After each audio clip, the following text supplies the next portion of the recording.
Hello and welcome to Time Capsule, Stories that Shaped the Era. I'm your host, Alex Monroe, and in today's episode, 1983, the video game crash, we'll be diving into a pivotal moment in the history of gaming. So sit back, press play, and let's turn the clock back to 1983. This year was a defining period in the world of video games, a time when the pixels stopped moving and the industry hit a major snag. Join me as we set the scene of 1983 and explore the factors that led to this impactful event.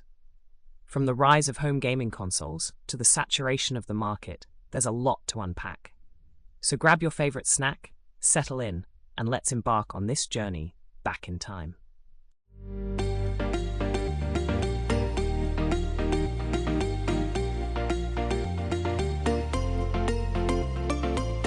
Now, let's take a step back and explore the brief history of video games leading up to the monumental crash of 1983. In the late 70s and early 80s, video games were on the rise.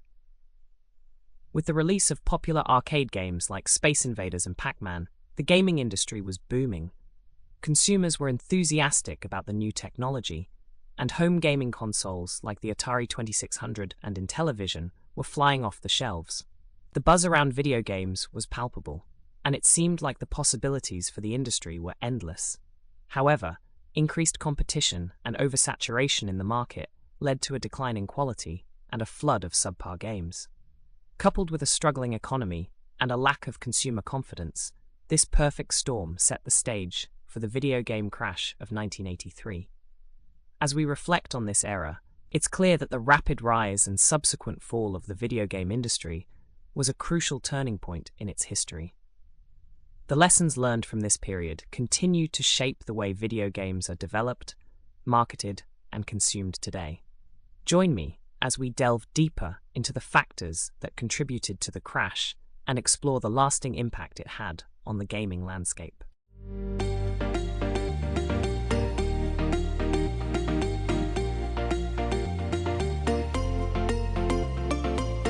Are you feeling overwhelmed by the sheer number of video games flooding the market these days? It's no wonder.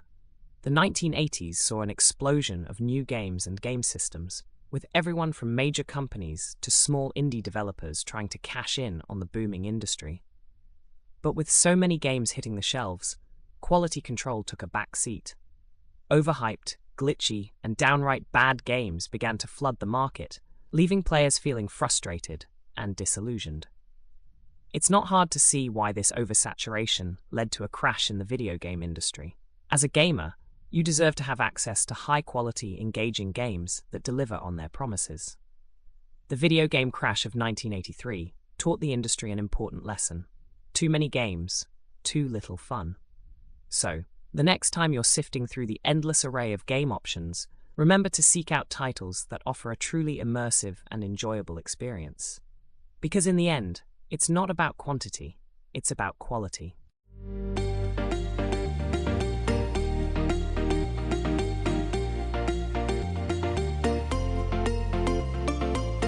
The issue started when Atari released a flood of subpar games, flooding the market and causing consumer confidence to plummet.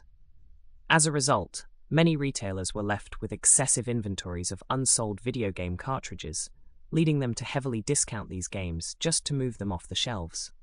This, in turn, damaged the perceived value of video games and the industry as a whole.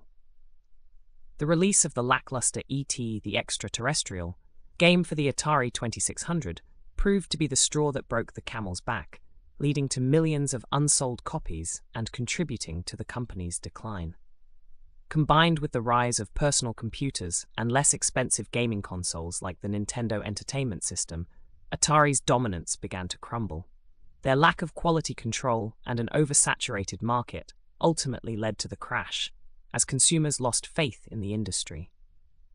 However, from this dark period came important lessons in quality control and the relevance of maintaining consumer trust in the gaming world.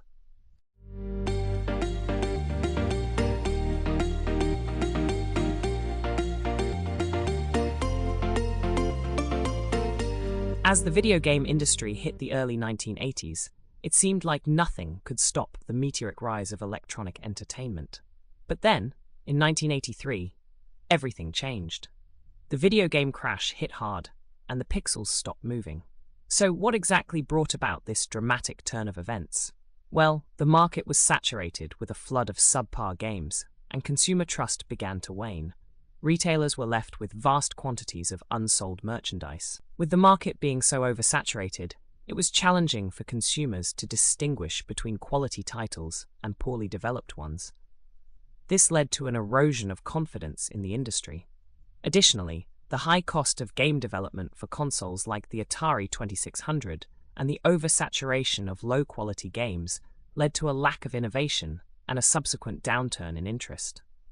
The market couldn't sustain the influx of substandard content, which led to a massive decline in consumer interest. Moreover, the rise of home computers also played a substantial role. New, innovative software and the option for creative programming opened up new possibilities, diverting attention and dollars from traditional consoles.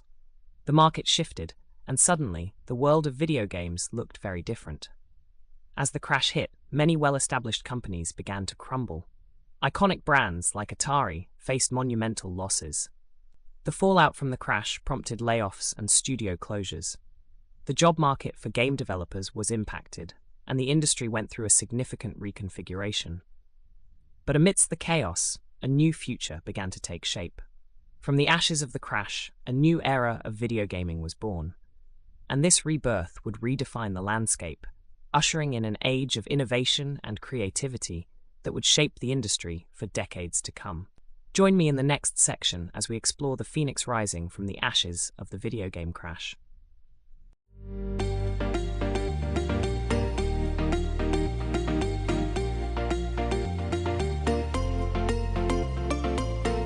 So, as we see, the video game crash of 1983 left the industry in a state of disarray.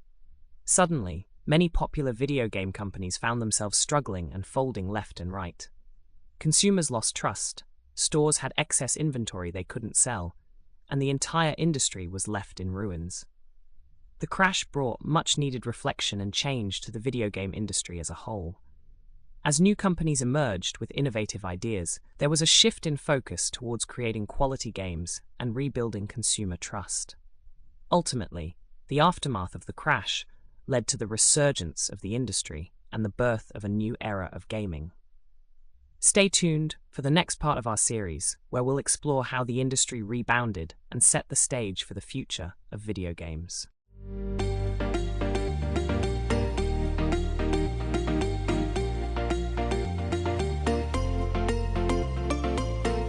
With the video game industry in turmoil after the 1983 crash, many thought it was game over for the gaming world.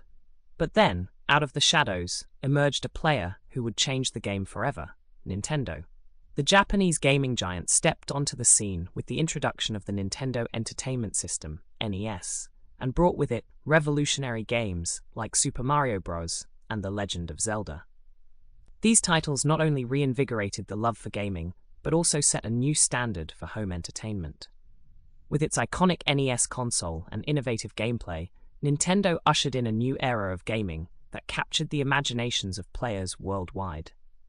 The company's focus on quality, creativity, and intuitive gameplay quickly made it a household name, and its impact on the industry cannot be overstated. As if rescuing the gaming industry from the brink of collapse, Nintendo's arrival signaled a rebirth of the video game world, paving the way for a golden age of gaming that we continue to enjoy today. So, while the pixels may have momentarily stopped moving during the crash of '83, Nintendo ensured that they'd be dancing to a new beat in the years to come.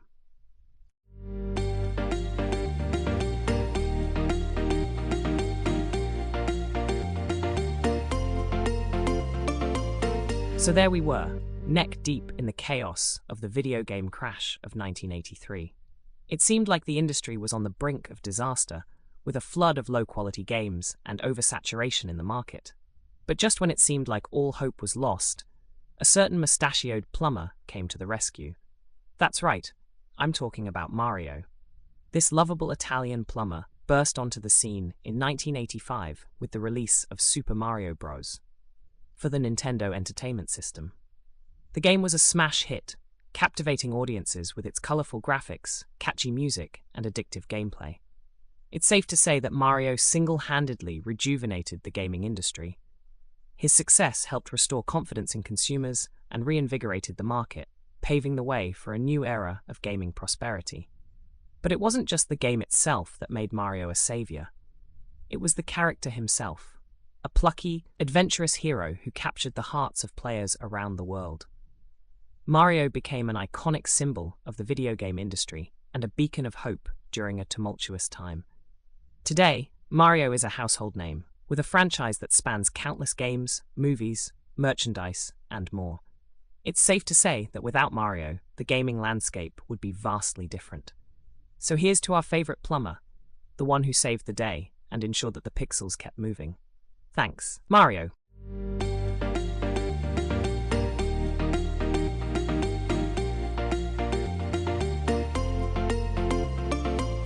After the video game crash of 1983, the industry learned some valuable lessons that have helped prevent another catastrophic event. One of the key takeaways was the need for better quality control and testing. Game developers now rigorously test their games before release to ensure they are bug-free and provide an enjoyable experience for players. Another lesson learned was the importance of diversification within the industry. In the 1980s, the market was flooded with uninspired and low-quality games, leading to consumer apathy. Today, the industry is much more diverse, offering a wide variety of gaming experiences across different platforms and genres. The crash also highlighted the significance of listening to consumer feedback. Game companies now engage with their audiences through social media, forums, and other channels to understand their preferences and concerns, leading to more consumer-focused game development. Moreover, the crash emphasized the need for transparent and ethical business practices. Today, game companies are more accountable to their consumers, with clear and fair pricing models and commitments to delivering on promises made during marketing campaigns. Finally, the crash highlighted the importance of nurturing a healthy and sustainable industry. Today, companies prioritize the well-being of their employees and focus on creating a positive and inclusive work environment, which ultimately leads to better products and a more resilient industry as a whole.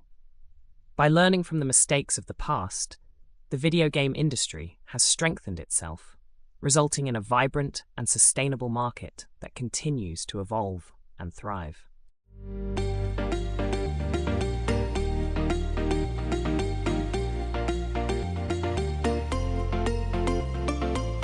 Conclusion: Reflections on failure and innovation. As we come to the end of this episode, it's important to reflect on the events of 1983 and the video game crash, a time when the pixels stopped moving and the video game industry teetered on the brink of collapse. But from this failure emerged innovation and a turning point for the industry. Despite experiencing what seemed like an insurmountable setback, the video game industry rebounded, grew, and evolved into the thriving and diverse landscape we know today. This period of crisis ultimately sparked innovation, leading to the development of new platforms, game genres, and creative approaches that continue to shape the industry. It's a reminder that failure is often a precursor to innovation and growth. By learning from past mistakes and embracing new ideas, the industry was able to adapt, evolve, and ultimately flourish. As we bid farewell, we want to thank you, our listeners, for joining us on this journey through the highs and lows of the video game industry. We hope you've gained valuable insights into the resilience and creativity that define this dynamic and ever-changing field. Until next time, keep playing, keep innovating, and keep embracing the essence of what makes the video game industry so remarkable. Goodbye for now, and we look forward to having you join us again on the next episode.